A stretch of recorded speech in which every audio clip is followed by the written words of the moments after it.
아멘. 온 땅으로 흩어진 노아의 후손들, 이렇게 주제를 잡았습니다. 창세기 10장, 11장에는 얼마나 많은 사람들이 이름이 나오는지 모릅니다. 여기에 나오는 사람들은 특별히 10장에는 노아의 세 아들에 대한 그 이름들이 쭉 나오는데 전부 세어보니까 한 70명쯤 됩니다. 그래서 함의 자손이 제일 많습니다. 30명쯤 되고, 야벳 후손이 14명, 셈의 후손이 26명, 이렇게 돼가지고 전부 70명쯤 사람의 이름이 나옵니다. 근데 왜 이렇게 사람 이름만 계속 나오는데 이런 것을 성경에 기록했을까 싶지만, 여기에 이름들이 그 당시 세계 민족의 전부입니다. 다시 말하면 이 사람들을 통해서 세계 민족이 형성됐다, 이렇게 볼 수가 있습니다. 그래서 주로 이런 이름들이 다 한 나라가 되어집니다. 그리고 한 지역을 차지하게 되는 것을 볼 수가 있습니다. 그래서 하나님의 나라와 세상 나라를 이제 차츰차츰 분석에 들어갈 것인데, 이것이 바로 어떻게 돼서 이 세계 국가가, 나라가 형성됐는가 하는 것을 가르쳐 주기 위해서 이렇게 했다는 것을 볼 수가 있습니다. 우리가 그 아담의 두 아들을 대표적으로 가인과 아벨이라 이렇게 했습니다.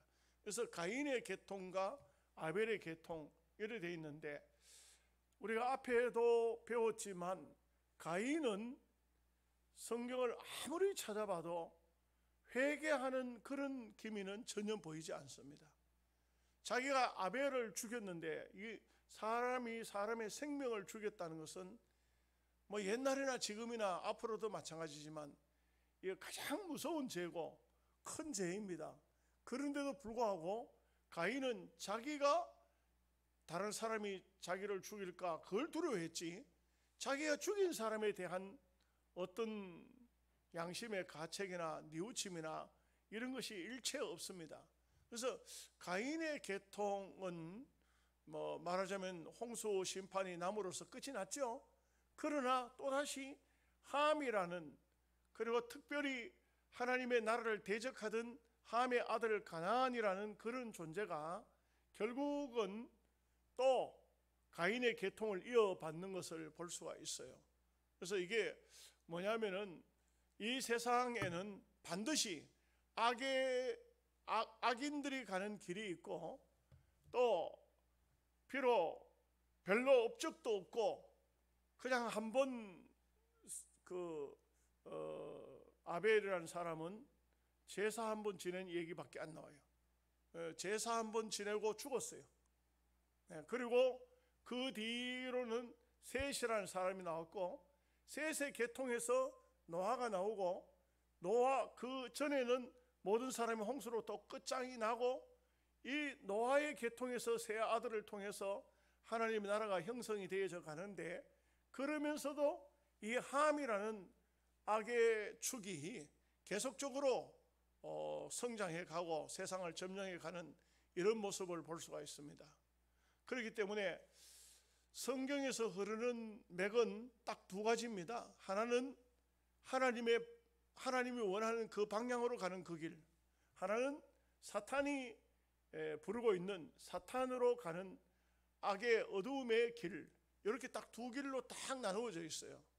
그렇기 때문에 사실상 보면은 영원한 선인도 없고 영원한 악인도 없어요.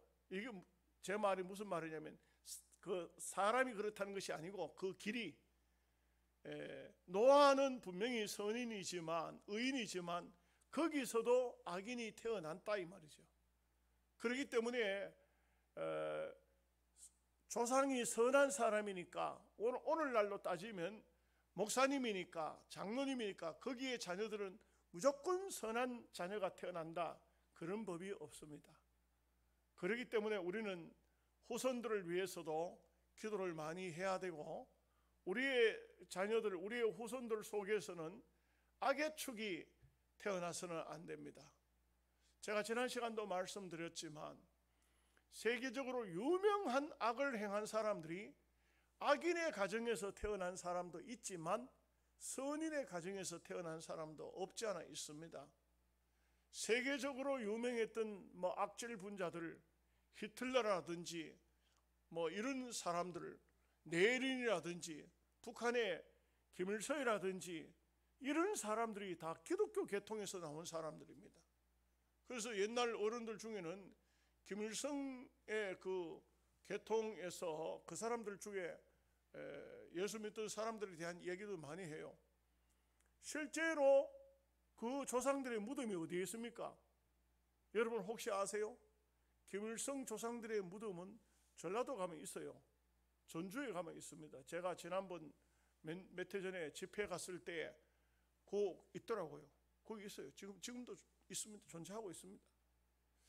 그렇기 때문에 어떤 말하자면 하나님의 계통은 하나님이 정한 데서 하나님의 계통이 나오지, 무조건 육신적으로 저 사람이 부모가 선하니까 거기는 선한 열매만 나올 것이다, 선한 자녀만 나올 것이다, 그런 것은 아니다는 것을 알 수가 있습니다.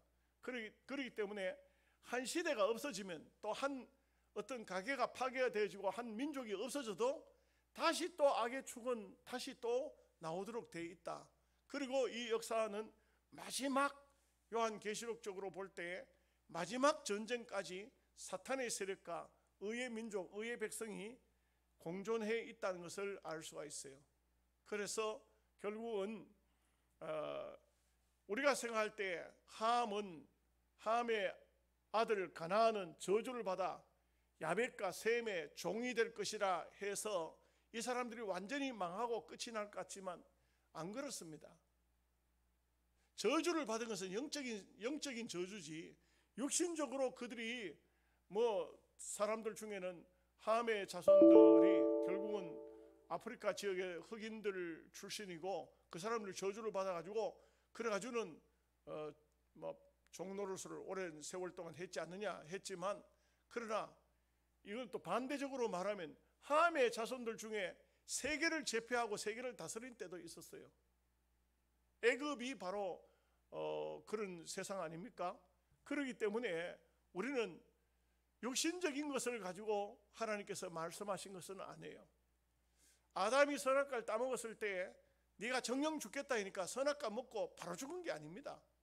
그 영혼이 죽은 것이지, 그 죽은 영혼을 살리기 위해서 예수님이 오신 것인데, 그러면 예수님 오시기 전에 죽은 영혼은 어떻게 되냐? 이게 묘한 것이, 하나님의 구원의 섭리 속에 들어가 있는 사람은 예수님을 통해서 구약의 사람이나 신약의 사람이나 상관없이 다 사는 거예요. 아담으로부터 선악과를 먹고 아담의 피를 받은 모든 인생이 예수 안에서 구원받지, 구약의 사람은 안 되고 신약의 사람만 예수님을 통해서 구원받고 그런 것이 아닙니다.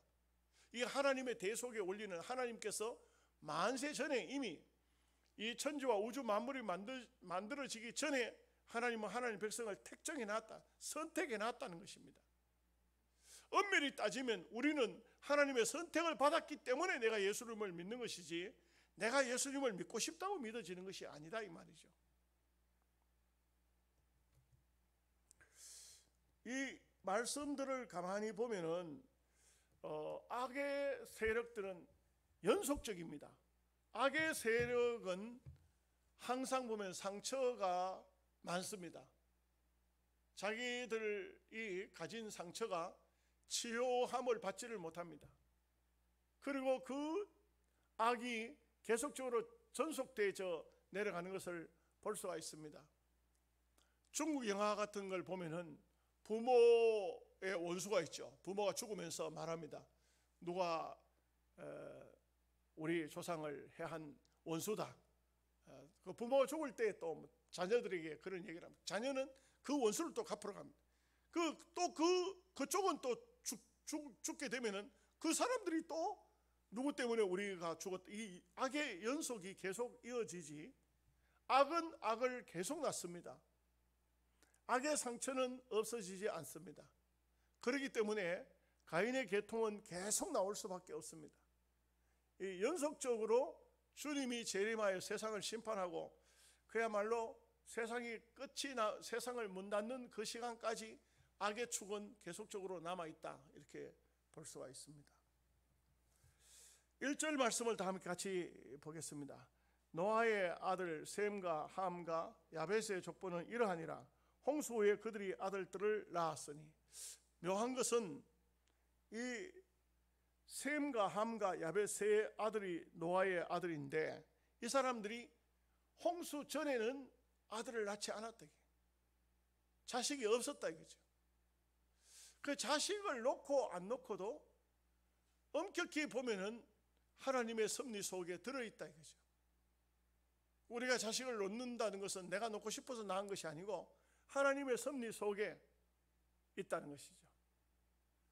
그렇기 때문에 노아 홍수가 일어나기 전에는, 홍수 전에는 노아의 자녀들 아들 3명이 있었지만 자녀가 하나도 없었다. 홍수 이후에 아주 급속도로 이 자녀들이 번성하기 시작하는 것을 볼 수가 있습니다. 엄청나게 번성하죠. 2절 말씀 같이 보겠습니다.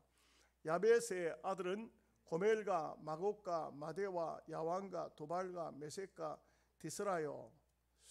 여기에 그 이름들은 앞에도 말씀을 드렸듯이 여기 나오는 이 모든 이름들은 하나의 종족입니다. 하나의 국가입니다. 하나의 나라를 형성하는 것입니다. 그래서 제일 먼저 여기 보니까 야벳에 대한 얘기를 했어요. 근데 야벳을 한번 앞에 1절에서 보십시다. 셈과 함과 야벳 이렇게 되어 있잖아요. 아들이 셈이 제일 큰 아들, 두 번째가 함, 세 번째가 야벳, 이렇게 순서적으로 이렇게 되어 있는데 여기서는 야벳의 아들을 가장 먼저 기록하고 있습니다. 근데 이제 야벳의 아들 중에 제일 큰 아들이 누굽니까? 고멜이잖아요. 고멜과 마곡과 마데와 야완과 두발과 메섹과 디스라요 이렇게 나와 있는데, 고멜은 그 키메리족이라 해가지고 영국 계통, 영국에 살고 있는 그 사람들의 그 원 조상들을 치고 올라가 보면 바로 고멜 족속인 고멜이 나온다 이 말이죠. 우리 대한민국은 당군의 후손을 갔는데 실제적으로 당군이 누굴까? 신화적인 존재로 만들어 놨어요. 그런데 전설적인 신화적인 존재로 만들어 놨는데 그 먼 데서 온 사람이라는 김성일 씨의 그 책을 보면은 우리 그 이스라엘 나라에 제가 그 성경을 배우면서 여러 번 이야기를 했던 기억이 나는데요. 사사기서를 보면 단 지파가 자기들 지파 지역을 지경을 떠나요.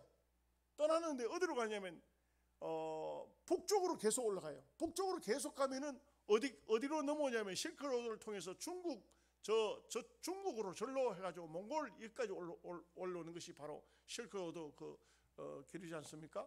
그 길로 올라와요. 그 단 지파가 이스라엘에서는 사라져 버렸어요. 나중에 보면은 단 지파에 대한 얘기가 성경을 깊이 따져보면 없어요. 단 지파가 이스라엘에서는 없습니다. 사라져 버렸어요. 그런데 이 단 지파가 어떻게 되냐면 단 지파가 상당히 큰 민족이고 큰 게 아니에요. 하나의 족속입니다. 하나의 족속인데 이 사람들이 결국 이스라엘 땅 팔레스타인 지방에서 위쪽으로 계속 올라가 가지고 평화로운 땅을 점령하다가 점점 그 좋은 땅을, 평화로운 땅을 찾아서 넘어간 것이 바로 이제 그 김성일 권사지요, 순복음교회. 근데 이분의 글에 의하면은 몽골까지 왔다 이거죠. 몽골에서부터 보면은 강화도 지방으로까지 내려왔는데, 그래서 이 사람들이 후손들이 이제 아는 거예요. 이제 그분의 지론에 의하면은 우리는 단 지파다 이거죠. 단이 우리의 조상이다 이거죠. 그래서 우리가 이 사실 대한민국의 조상의 제일 꼭대기에 올라가면 당군인데, 당군은 우리말로는 단군이라 하고 미스터 단이죠. 미스터 단.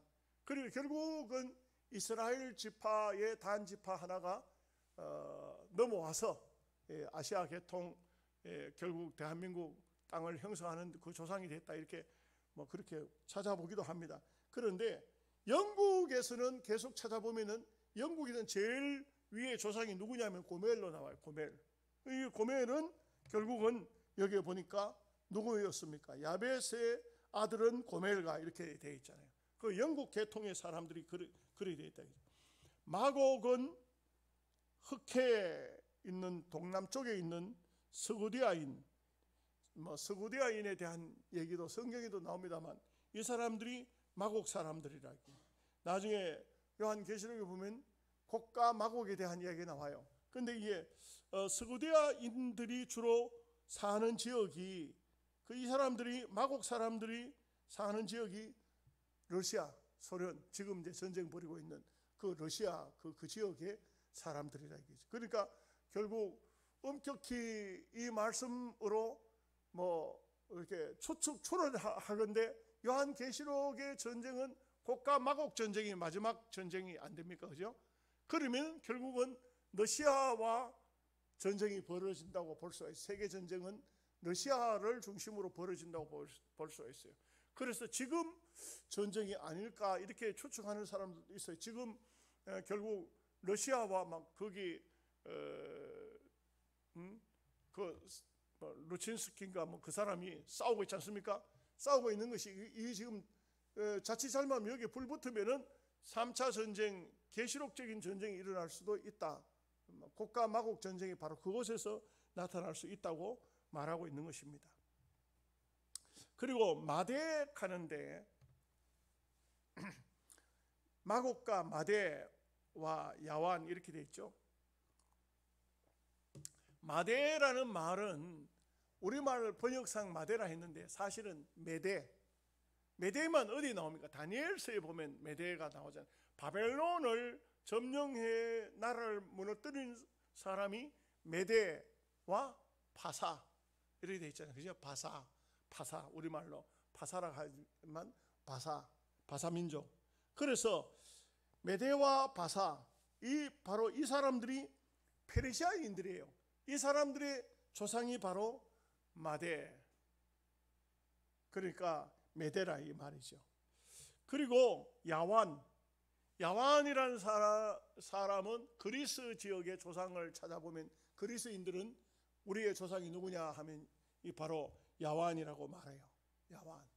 그리스인들은 조상이 야완이라 이렇게 한다. 그리고 두발과 메색 이렇게 나옵니다. 이 사람들도 두발, 메색, 이 사람들도 러시아의 그 주변 연합 소비에트 연방을 만들었을 때 그 주변에 살고 있던 한 종족 중에 하나로 되어 있습니다. 그리고 디라스는 에헤게 근처 펠라디안 계통으로 그렇게 말하고 있어요.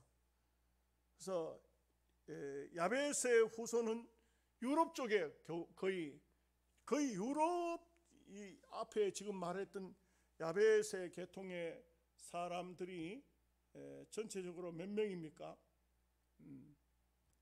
야벳의 사람이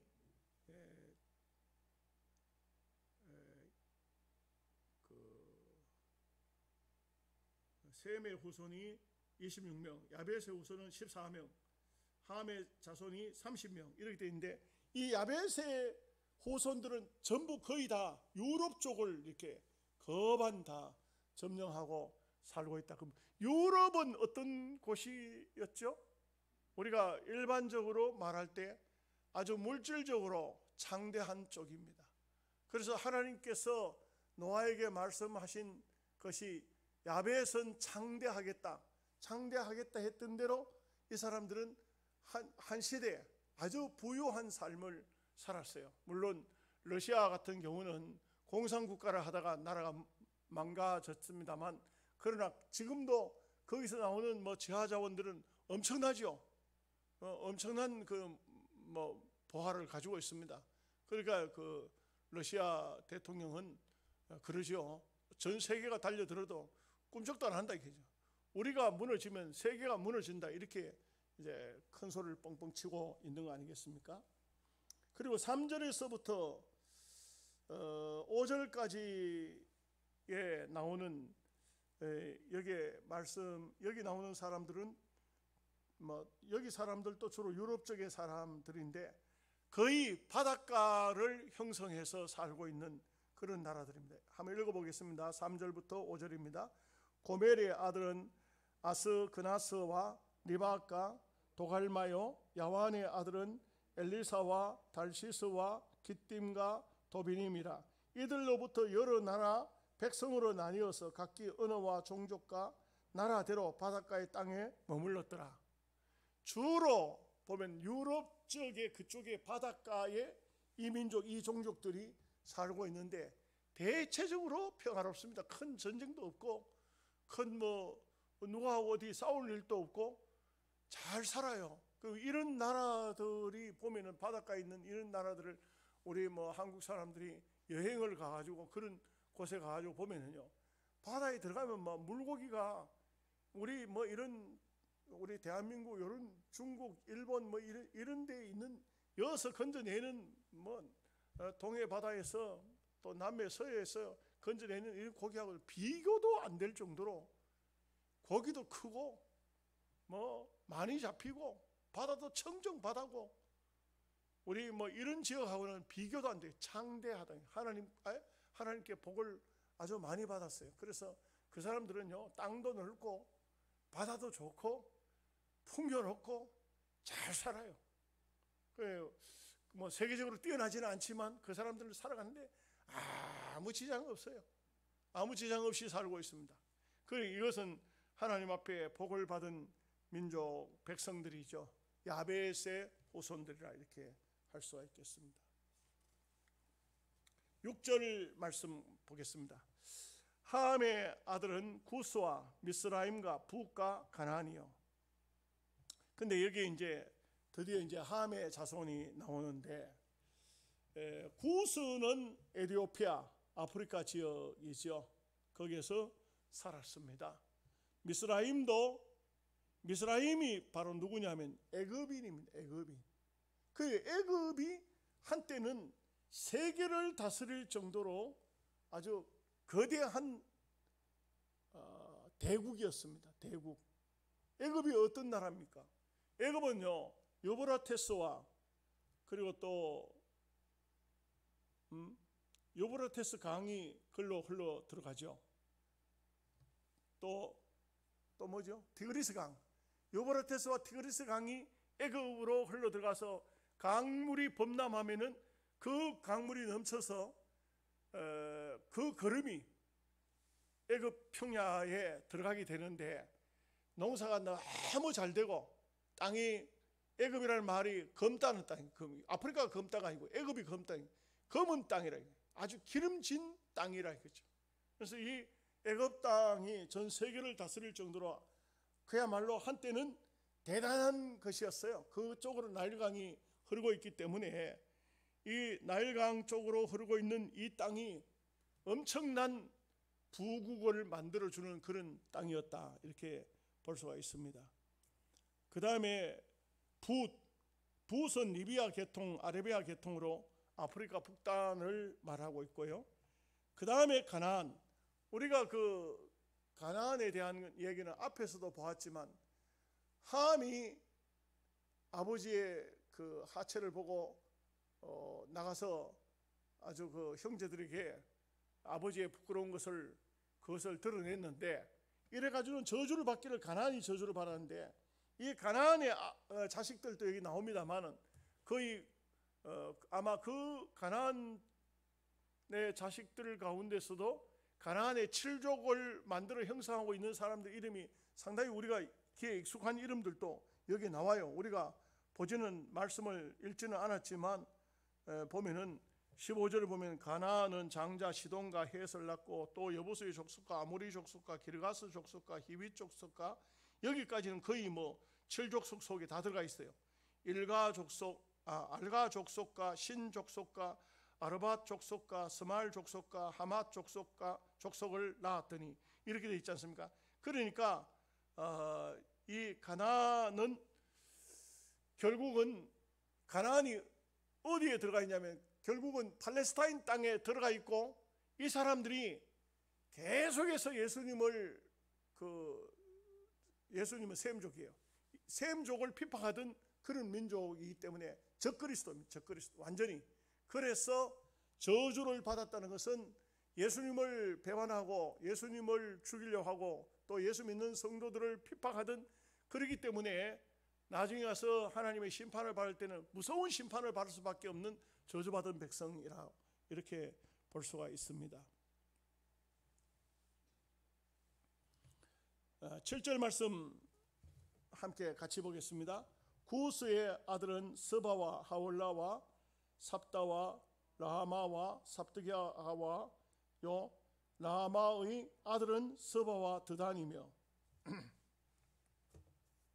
여기 이 사람들은 함의 자손들로서 굉장히 한 시대적으로 보면은 또 미스라임 백성들과 함께 같이 큰 세계적으로 이 사람들은 큰 힘을 발휘했던 그런 사람들입니다. 그러나 이들은 다 말하자면은 사탄의 후예들이 되는 것입니다. 근데 이제 구스의 아들들이 쭉 있는 가운데서 니므롯이 나옵니다. 드디어 이 니므롯, 구스가 누굽니까? 구스는 결국 앞에 보면은 함의 아들은 구스와 이렇게 6절에 보면 함의 아들은 구스와 이렇게 함의 아들인데, 이 구스에게서 누가 나오냐면 니므롯이 나와요.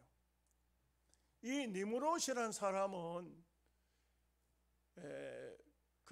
여기 본문에서는 정확히 안 나오지만 아주 사냥꾼이라 해서 아주 체격이 크고 덩치도 크고, 그런데 사냥꾼들은요 절대 동작 느린 사람이 사냥꾼이 될 수가 없어요.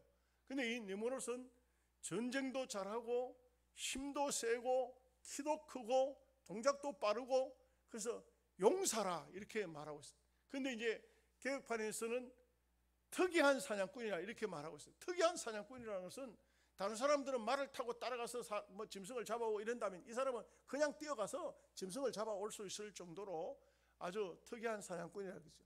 근데 이 니므롯에게서 문제는 이제 11장에 넘어가 보면은 시날 땅에다가 바벨탑을 세우는데, 이 사람이 그 시대의 영걸이고 또 개혁판의 성경에서는 최초의 왕이라고 나와요. 최초의 왕이고 그의 나라가 엄청납니다. 시날 땅부터 시작 블레셋 땅까지 엄청나게 큰 땅에 여러 나라의 왕을 혼자서 독차지하고 있는 그런 것을 볼 수 있고, 이 사람에게서 헬라 신화 종교가 발생돼요.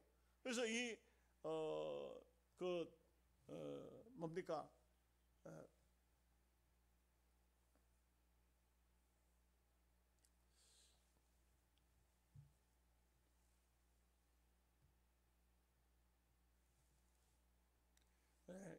니므롯이 결국은 자기 부인은 여기 성경에는 이름이 안 나오는데 헬라 신화 종교의 원 테두리가 니므롯으로부터 시작되는데, 니므롯의 아내가 세미나미스예요. 이 세미나미스와 니므롯 사이에서 태어난 아들이 있는데 그게 담무스라고요. 그 이스라엘 백성들이 에스겔서 8장에 가보면은 담무스 신앙을 가져요. 담무스 신앙을 가지는데 실제적으로는 어떻게 했냐면 이 니므롯이 죽고 세미나미스가 남편의 그 정치를 자기가 계속 이어가요. 자기가 남편의 정치를 이어가는데 문제는 세미나미스가 임신을 해요. 임신을 했는데 그러면 그 남편은 누구냐? 그러니까 이 세미나미스가 뭐라 하냐면, 내 남편이 죽어서 태양 속으로 들어갔는데 태양 속에서 내게 전기를 주어서 아들이 태어났다 해가지고, 그럼 남편의 전기로 태어난 아들이기 때문에 자기 아들을 또 자기 남편으로 만들어요. 세미나미스가 아주 헬라 신화 종교의 원 테두리가 그렇게 돼 있어요. 그래서 세미나미스는 나중에 보면 아스다롯이 되고 그 아스다롯이 되고 아들을 씨는 바알이 돼요. 그래서 바알과 아세라 하는데 우리가 성경을 통해 보면 하나님께서 가장 싫어하는 신이 바알 아세라 신이에요. 바알 아세라 신인데 바로 니므롯의 아내가 결국은 아스다롯 아세라가 되고, 그리고 니므롯의 아들이 실제 아들은 아니죠. 근데 이게 담무스가 되는데 이게 이제 바알이라 했지. 바알. 뭐 하여간 무슨 말인지 뭐 저도 헷갈리고 여러분도 헷갈리고 잘 알아들으시는지 모르겠는데, 뭐 이 성경에 나오니까 지나가기는 지나가야 되겠습니다만, 야간 이렇게 돼 가지고는 그 당시에 이런 이상한 종교가 태어났는데, 이게 세월이 흐르고 시간이 지나면서요 전 세계적으로 이 신앙이, 담무스 신앙이 전 세계적으로 퍼져 있고, 지금은 이 담무스보다는 아세라 신앙이 더 퍼져 있어요. 그래서 여신상. 그래서 프랑스에서 뭐 독립을 기념해서 미국의 자유 여신상을 만들어 세웠다 하는데, 실제적으로는 그 속에는 담무스 신앙이 들어가 있다고. 그것은 결국은 자유 여신상은 아스다롯이다 이거죠. 그리고 이게 이제 세월이 흘러가지고 어디로 들어왔냐면 로마 캐토릭으로 들어와요. 서기 325년에 로마 캐토릭으로 들어오는데, 캐토릭으로 들어오면서 이 아스다롯이, 아세라가 세미나미스죠. 여기 이제 원 이름은 이게 이제 마리아로 둔갑을 하는 거예요. 그 우리가 로마 캐토릭 천주교 인정 안 하는 이유가 바로 사탄 종교와 연합이 되어 버린 것입니다. 그래서 마리아상이라 하지만 실제는 마리아가 아니고 아세라상입니다. 세미나미스가 지금도 아주 오랜 창세기에 나와서 죽은 여자가 지금도 세계를 다스리고 있다고요. 이게 바로 놀라운 그 사탄의 힘이죠. 사탄은 말뚝 하나만 세워놔도 거기서 사탄 앞에 자꾸 절하면은 사탄이 온다고요. 그래서 사탄이 역사한다 이거죠. 담무스 신앙.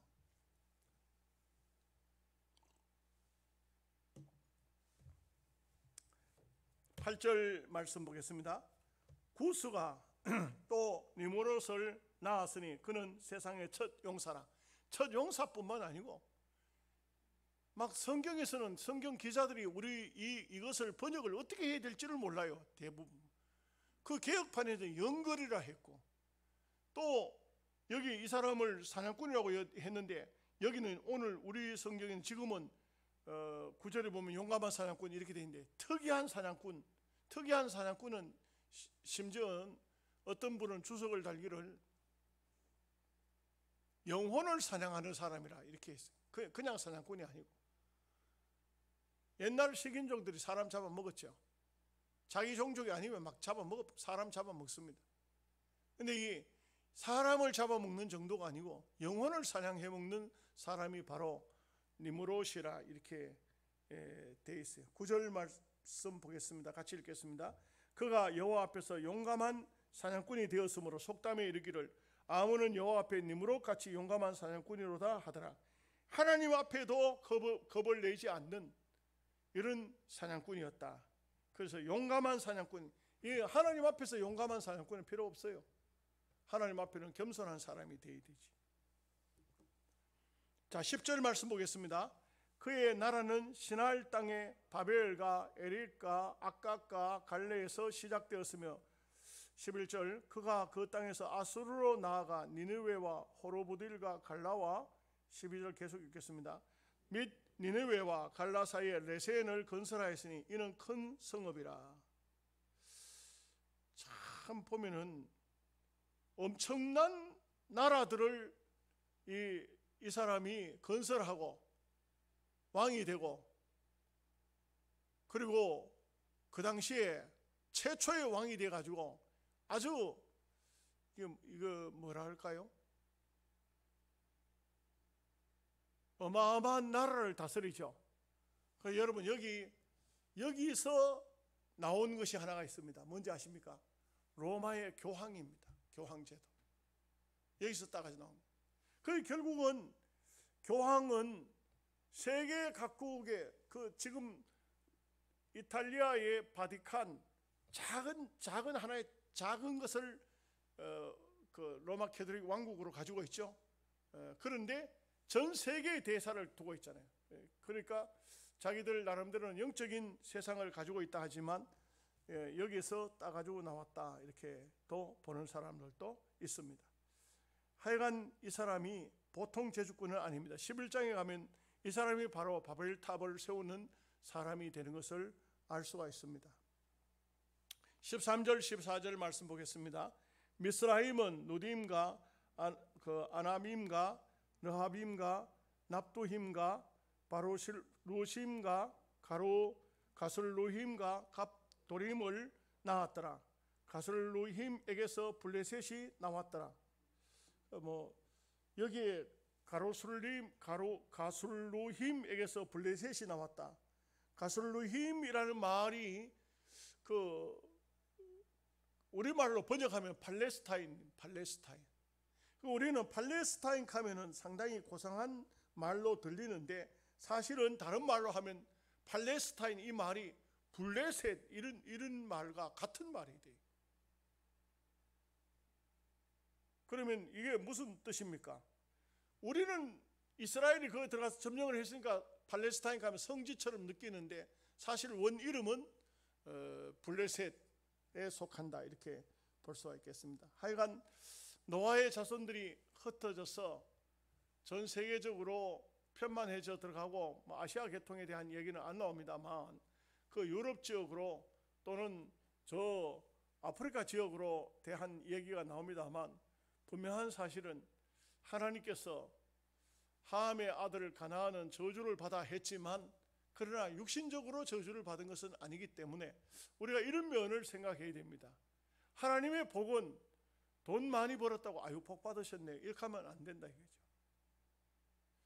누군가 정말 힘들고 어렵고 맨날 핍박을 당하면 당신은 예수 믿어도 복도 못 받았네 이런 말 하면 안 된다 이 말이죠. 여기 이 말씀들을 가만히 살펴볼 때 우리가 알아야 되는 것은 영적인 세계를 철저하게 이 속에 숨겨주고 있다는 것이죠. 그래서 우리가 이런 말씀들을 읽으면서 잘못 생각하면 육신적으로 보면은 아이고 뭐 예수 믿어도 별 수 없네 저주받아도 잘만 사네 이렇게 될 수가 있습니다. 그렇기 때문에 영적인 세계를 그 속에 묻어두고 있기 때문에 우리가 눈을 떠서 육신적으로만 보지 말고 영의 세계를 볼 수 있어야 하나님의 사람이라 이렇게 볼 수가 있겠습니다.